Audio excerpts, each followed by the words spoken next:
দীর্ঘ আজকে 7টি মাস হলো 31 দফার এই লিফলেট এবং গণসংযোগ আমরা অব্যাহত রেখেছি। আমরা যেখানেই যাচ্ছি সেখান থেকেই একটি প্রতিধ্বনি সব জায়গায় আমাদের কানে ভেসে আসছে। সেটা হচ্ছে কি, দৌলতপুরের মানুষ দৌলতপুরে পরিবর্তনের পক্ষে। তারা পরিবর্তন চায়। তারা পরিবর্তন চায় কিসের? বিগত 17টি বছর আওয়ামী লীগ মাফিয়া ফ্যাসিস্ট হাসিনারা দৌলতপুরে যে একটি নৈরাজ্যকর পরিবেশ তৈরি করে থুয়ে গিয়েছে, সেখান থেকে পরিবর্তন চায়। দৌলতপুরের বিগত 30 বছর যে 2-3টি পরিবার দৌলতপুরকে শাসন করে এসেছে, দৌলতপুরের মানুষকে শোষণ করে এসেছে, অত্যাচার করে এসেছে, দৌলতপুরকে একটি সন্ত্রাসের উপজেলায় রূপান্তরিত করেছে। দৌলতপুরের মানুষ আজ সেখান থেকে পরিবর্তন চায়। দৌলতপুরের মানুষ সন্ত্রাস এবং মাদক মুক্ত দৌলতপুর দেখতে চায়।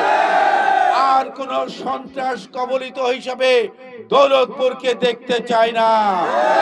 সীমান্তবর্তী এলাকা হওয়ার কারণে মাদকের যে একটা রুট হয়েছে, দৌলতপুরের মানুষ এটার পরিবর্তন চায়, মাদক মুক্ত দৌলতপুর করতে চায়।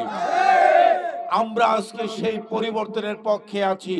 আমরা আশা করি বিএনপির ভারপ্রাপ্ত চেয়ারম্যান আগামী ফেব্রুয়ারি মাসে যে জাতীয় সংসদ নির্বাচন হতে যাচ্ছে, বাংলাদেশ জাতীয়তাবাদী দল বিএনপির পক্ষ থেকে বিএনপির ভারপ্রাপ্ত চেয়ারম্যান এই সে দৌলতপুরের পরিবর্তনের পক্ষে রায় দিবে বলে দৌলতপুরবাসী আশা ব্যক্ত করে। কারোর প্রতি সমালোচনা, প্রতিহিংসামূলক বক্তব্য আমি রাখি না। বাংলাদেশ জাতীয়তাবাদী দল বিএনপি এখন পর্যন্ত কাউকে কনফার্ম করেনি। রাজপথ থেকে সংগ্রাম করেছে সেইগুলা এবং তথ্য সংগ্রহ করছে এলাকাতে কারা কতটুকু জনপ্রিয়।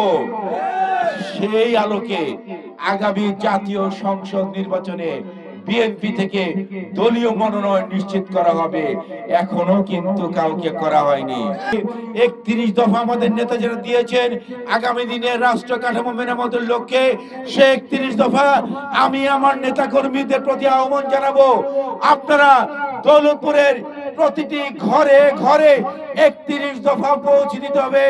আগামী দিনের সেই 31 দফার আলোকে বাংলাদেশ জাতীয়তাবাদী দল বিএনপি সরকার গঠন করলে 31 দফার আলোকে রাষ্ট্র কাঠামো মেরামত করা হবে। সেই 31 দফা হবে আগামী দিনে বাংলাদেশের জনগণের মুক্তির সনদ।